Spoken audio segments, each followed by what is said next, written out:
प्रिय छात्रों, BCom part second की कंपनी अधिनियम में आज हम 1% कंपनी के बारे में अध्ययन करेंगे। भारत में पहली बार कंपनी अधिनियम 2013 में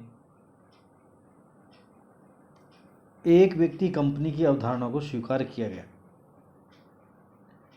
अधिनियम की व्यवस्था व्यवसाय संगठन के एकांकी प्रारूप की अनेक सीमाओं दोषों से मुक्ति दिलाने की दिशा में महत्वपूर्ण प्रयास है।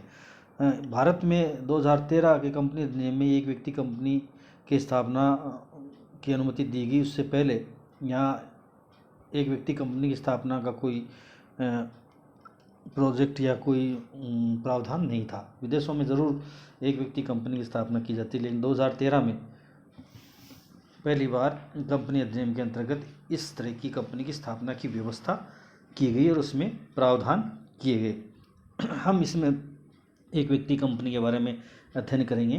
कंपनी अधिनियम की धारा 2 सबसेक्शन 62 में इसकी एक डेफिनेशन दी गई है। डेफिनेशन ये है कि एक व्यक्ति कंपनी से आशय ऐसी कंपनी से है जिसका कोई एक व्यक्ति सदस्य होता है, यानी केवल एक व्यक्ति ही इस कंपनी की स्थापना कर सकता है, या यूँ कहें कि एक व्यक्ति कंपनी का पंजीयन करवा सकता है। एक व्यक्ति कंपनी एक कृत्रिम व्यक्ति के रूप में कार्य करती है जिसका सम्मेलन कंपनी अधिनियम 2013 के अधीन किसी एक सदस्य के साथ हुआ है तथा जिसका अपने निर्णय करने वाले सदस्य से पृथक अस्तित्व होता है तथा उसे अविच्छिन्न उत्तराधिकार प्राप्त होता है। एक व्यक्ति कंपनी वैसे ही कार्य करती है, वही इसके लक्षण होते हैं जो एक सार्वजनिक कंपनी के होते हैं। एक व्यक्ति कंपनी के अपनी कंपनी का पंजीयन होने के बाद में उससे पृथक वैधानिक अस्तित्व हो जाएगा और कंपनी का अविच्छिन्न उत्तराधिकार हो जाएगा। अविच्छिन्न उत्तराधिकार मतलब है कि यदि एक व्यक्ति की मृत्यु हो जाती तो भी कंपनी का समापन नहीं होगा, उसके स्थान पर कोई अन्य व्यक्ति कंपनी का अभिदाता बन जाएगा और ये कंपनी अस्तित्व में रहेगी।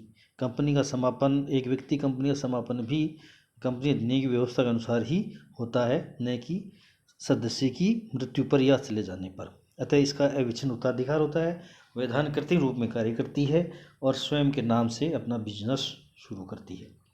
इसी कुछ विशेषताओं में और अधिक समझने के लिए अपन कहें तो ये जैसे सार्वजनिक कंपनी एक समामलित संस्था है, वैसे ही एक व्यक्ति कंपनी भी एक समामलित संस्था है जिसका रजिस्ट्रेशन या पंजीयन कंपनी अधिनियम 2013 के अंतर्गत किया गया है। दूसरा, निजी कंपनी के रूप में समामलित। यहाँ ये ध्यान देने की बात है कि प्रत्येक एक व्यक्ति कंपनी का समामलन केवल एक निजी कंपनी के रूप में ही करवाया जा सकता है।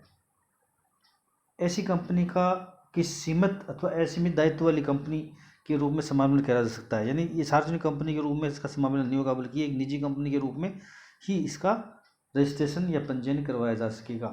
इसमें दायित्व सीमित भी हो सकता है या असीमित भी हो सकता है। ऐसी कंपनी में अंश पूंजी हो भी सकती है और नहीं भी। ऐसी कंपनी में अंश पूंजी वाली अथा बिना अंश पूंजी वाली गारंटी द्वारा सीमित कंपनी रूप में भी समामलन करवाया जा सकता है, किंतु ऐसी कंपनी को किसी भी दशा में सार्वजनिक कंपनी के रूप में समामलित पंजीकृत नहीं करा जाएगा। तो एक अलग होगी सार्वजनिक कंपनी से। सार्वजनिक कंपनी और एक व्यक्ति कंपनी में ये कंपनी निजी कंपनी के रूप में ही समामलित करवाई जाएगी। नेक्स्ट है कृत्रिम व्यक्ति। ये मैं बता चुका हूँ कि सार्वजनिक कंपनी की तरह एक व्यक्ति कंपनी भी कृत्रिम वैधानिक व्यक्ति के रूप में कार्य करती है, यानी स्वयं के नाम से ही सारे बिजनेस करती है। नेक्स्ट इसमें है पृथक अस्तित्व। एक व्यक्ति कंपनी का भी अपने एकमात्र सदस्य से पंजीयन होने के बाद पृथक वैधानिक अस्तित्व हो जाएगा, यानी दोनों का अस्तित्व अलग अलग माना जाएगा। उसके बाद अविच्छिन्न उत्तराधिकार या स्थायी अस्तित्व। ये मैं बता चुका हूँ कि एक व्यक्ति कंपनी स्थापित होने के बाद में क्योंकि उसका अलग वैधानिक अस्तित्व हो जाता है, इसलिए उस व्यक्ति जिसने इसका निर्माण किया है, एक व्यक्ति ने, उसके चले जाने पर या उसकी मृत्यु होने पर भी कंपनी का समापन नहीं होगा। उसके स्थान पर कोई अन्य व्यक्ति अभिदाता के रूप में आ जाएगा। इसलिए अविच्छिन्न उत्तराधिकारी स्थायी अस्तित्व है। इसका अस्तित्व सभी सदस्यों के यानी एक व्यक्ति के जाने से कोई फर्क नहीं पड़ेगा और ये कंपनी अपना कार्य करती रहेगी। इसके अलावा आता है सार्वमुद्रा। देखिए सार्वजनिक कंपनी में बताया था एक सार्वमुद्रा होती है जो कंपनी के हस्ताक्षर के रूप में कार्य करती है। यानी जहाँ भी दो कंपनी का कोई एग्रीमेंट या कोई प्रपत्र जारी किया जाता है तो उसमें दो संचालकों के साथ एक सार्वमुद्रा लगती है। उस सार्वमुद्रा को दो व्यक्ति अधिकृत व्यक्ति वेरीफाई करते हैं। लेकिन एक व्यक्ति कंपनी में यह आवश्यक नहीं है कि सार्वमुद्रा हो भी सकती है और नहीं। एक व्यक्ति कंपनी में सार्वमुद्रा रखी जा सकती है या नहीं भी रखी जा सकती है। जबकि सार्वजनिक कंपनी में आवश्यक होता है कि उसमें एक सार्वमुद्रा अवश्य होगी जो जिस पर कंपनी का नाम खुदा होता है। इसके बाद देखिए अंश पूंजी। ये मैंने अभी बताया आपको कि एक व्यक्ति कंपनी की न्यूनतम पूंजी की अनिवार्यता नहीं है, किंतु एमसीए के नियमानुसार प्रत्येक एक व्यक्ति कंपनी की अधिकतम पूंजी 50 लाख रुपए ही हो सकती है। इसका मतलब ये हुआ कि यदि एक व्यक्ति कंपनी में की अंश पूंजी 50 लाख से अधिक हो जाएगी तो वह कंपनी एक व्यक्ति कंपनी नहीं रह जाएगी और ऐसी कंपनी को किसी अन्य कंपनी में परिवर्तित किया जाएगा या एक निश्चित समय में वह राशि कम की जाएगी। ये संशोधन जो है ये कंपनी जब 2015 में किया गया है। 2013 में एक व्यक्ति कंपनी की कंसेप्ट को स्वीकार किया गया था और 2015 में कंपनी नियम संशोधन में संशोधन किया गया कि एक व्यक्ति कंपनी की अधिकतम पूंजी 50 लाख रुपए हो सकती है, न्यूनतम की कोई सीमा नहीं है। इसके आता है अंशों का अंतरणीयता। सार्वजनिक कंपनी मैंने आपको बताया था कि कंपनी के अंशों हस्तांतरणीय होते हैं, यानी कोई कभी भी व्यक्ति कंपनी के अंशों को खरीद सकता है या बेच सकता है। एक व्यक्ति कंपनी के अंश भी अंतरणीय होते हैं। फलतः एकांकी सदस्य द्वारा धारित अंश उसकी मृत्यु अथवा उसकी अनुबंध करने की क्षमता समाप्त होने पर उसके द्वारा नामांकित व्यक्ति को स्वतः अंतरित हो जाते हैं। ठीक है, इसका दोबारा इसको समझने की बात है। एक व्यक्ति कंपनी के पास व्यक्ति ने जितने भी अंश धारित किए हैं या क्रय किए हैं या जिनका वह स्वामी है वे सारे के सारे अंश स्वतः ही उस व्यक्ति को ट्रांसफर हो जाएंगे, हस्तांतरित हो जाएंगे जिसका नाम एक व्यक्ति कंपनी की स्थापना के समय समामेलन में नामांकित के रूप में रखा गया है। यहाँ ये भी ध्यान रखना कि एक व्यक्ति कंपनी में एक व्यक्ति द्वारा अगर कंपनी स्थापित की जा रही है तो एक व्यक्ति को उसका नामांकित अवश्य अपॉइंट करना होगा ताकि उस व्यक्ति के चले जाने पर या मृत्यु होने पर उसके सारे अंश उस नामांकित को ट्रांसफर हो जाएंगे, हस्तांतरित हो जाएंगे और वह कंपनी कार्य करते रहे, कंपनी का वह मालिक अभिदाता बन जाएगा। तो इस तरह इस रूप में जो है एक व्यक्ति कंपनी के अंश हस्तांतरित माने जाते हैं या हो जाते हैं। फिर है सीमित दायित्व। एक व्यक्ति कंपनी सीमित या असीमित दायित्व किसी भी रूप में सम्मिलित कर सकती है। मैंने अभी बताया आपको सीमित दायित्व वाली कंपनी की दशा में इसे सदस्य के दायित्व भी उसके द्वारा घोषित अंशों पर अर्धित राशि तक के लिए सीमित होता है। यानी यदि उसने पूर्ण राशि चुका दी है तो दायित्व जो उसको था वो पूरा हो गया है। यदि पेड अप कैपिटल पूरी उस पर कोई अनपेड है या कोई बकाया है तो वह उस सीमा तक दायी माना जाएगा।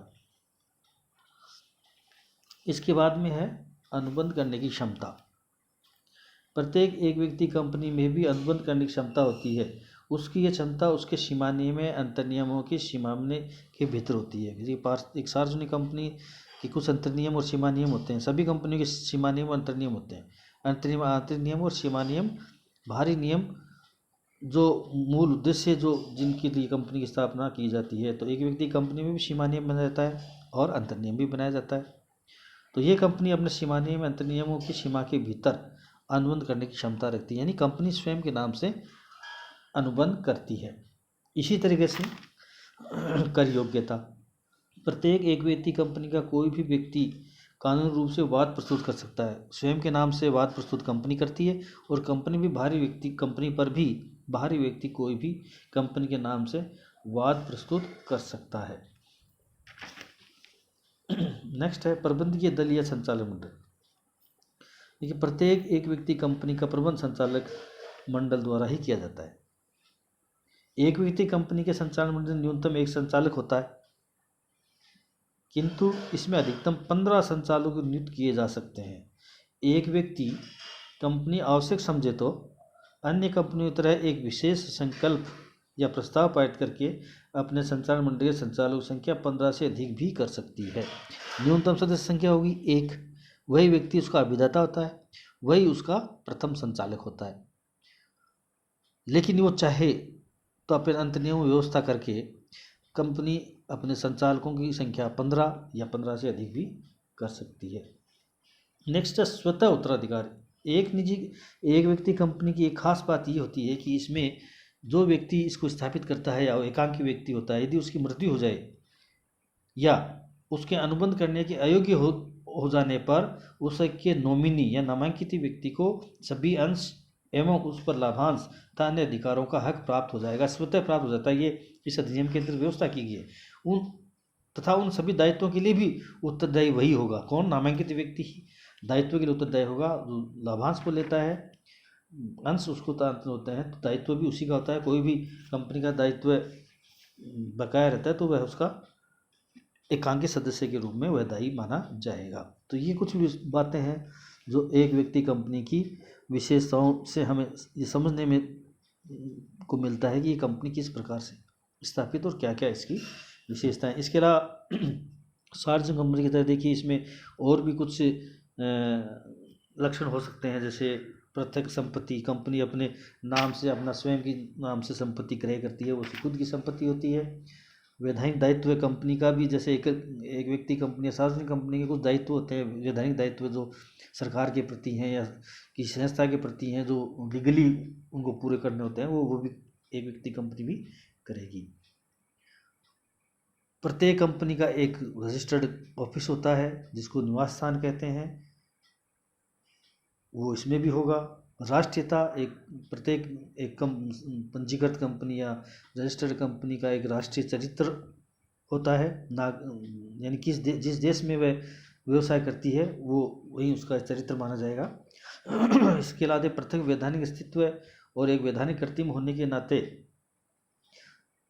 एक नागरिक की तरफ कार्य करते हुए भी ये पूर्णतः नागरिक नहीं मानी जाती है। इसे मताधिकार का उपयोग अधिकार नहीं होता है जैसा कि सार्वजनिक कंपनी में होता है। और एक दुश्मन चरित्र का मतलब है कि कंपनी किन परिस्थितियों में दुश्मन चरित्र अपनाती है, ये उन परिस्थितियों पर निर्भर करता है। यदि कंपनी में दुश्मन देश के लोगों का हिस्सा ज़्यादा हो जाता है तो दुश्मन चरित्र के रूप में मान ली जाती है विदेशी। तो इस तरह से इसका भी एक दुश्मन चरित्र भी हो सकता है। इसकी सारी विशेषताएं जो हैं अपन पहले सार्वजनिक कंपनी की विशेषताओं के अंतर्गत पढ़ चुके हैं। तो इस तरह से ये एक व्यक्ति कंपनी की अवधारणा जो 2013 में कंपनी अधिनियम के द्वारा लागू की गई थी, इस तरह से कार्य करती है। Thank you.